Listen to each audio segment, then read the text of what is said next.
உலகத்தையே சூறையாடின மாதிரி, உலகத்தையே கொரோனா வந்து சூறையாடின மாதிரி, திடீர்னு ஏதோ ஒரு சுப்ரீம் கோர்ட் ஆர்டர் போடுறாங்க. கூட்டணி கட்சிகளே இருக்கக்கூடாது. எலெக்ஷன் வந்தா நீங்க தனித்தனியா போட்டி போடுங்க. எலெக்ஷனுக்கு அப்புறம் நீங்க கூட்டா எத வேணாலும் பண்ணிக்கோங்க. அப்படின்னு வந்தா எவ்வளோ நல்லா இருக்கும். ஏன்னா தமிழ்நாட்டில் ஒரு 89 கட்சி இருக்குன்னு நினைக்கிறேன். 89 கட்சியும் நிதி பற்றாக்குறையினால் அவங்களால தனிச்சு நிற்க முடியல. நிதி பற்றாக்குறை இருந்துச்சுன்னா திருமாவளவன் அங்கே போய் ஒண்டிக்கிட்டு 2 சீட்டு 3 சீட்டுக்காக நிற்க மாட்டான்.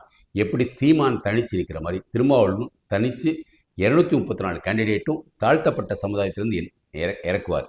விஜயும் இப்போ 234 சீட் 234 பேரையும் இளைஞர்களாக கொண்டு வர போகிறேன் அப்படின்னு சொல்லியிருக்கிறாரு. கொஞ்சம் செங்கோட்டையன் அவங்க மாதிரி கொஞ்சம் பேர் இருப்பாங்க. பாரதிய ஜனதா கட்சியில் 234 கேண்டிடேட்ஸும் அவங்க நிறுத்துறதுக்கு ரெடியாக இருப்பாங்க. அப்படி இருந்துச்சுன்னா திமுக ஆஃப் ஆயிரும். முஸ்லீம் லீகில் நிற்கட்டுமே, 234 கேண்டிடேட் இல்லையா என்ன, இருக்கிறது அவங்க நிற்கட்டும். அந்த மாதிரி ஒரு நிலைமை வந்துச்சுன்னா உண்மையாகவே தமிழகத்தில் ஒரு மக்களாட்சி உருவாகும்.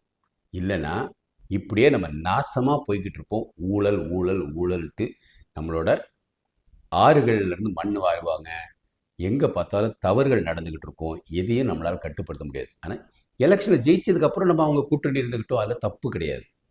ஆனால் ஒரு எலெக்ஷனாவது யாருமே கூட்டணி இல்லாத நீங்கள் உங்கள் பெரும்பான்மையை நிரூபிக்கணும் அப்படின்னு வந்தாங்கன்னு வச்சுக்கோங்க, நம்ம தமிழகம் இன்னும் சிறப்பாக இருக்கும். ஒரே ஒரு எலெக்ஷன், அது என்னோட ஆசை. இது நிறைவேறுமா என்னன்னு தெரியல. உங்கள் ஆசையை பதிவு போடுங்க. வாழ்க பாரதம், வளர்க தமிழ், ஒளிரட்டும் தமிழகம்.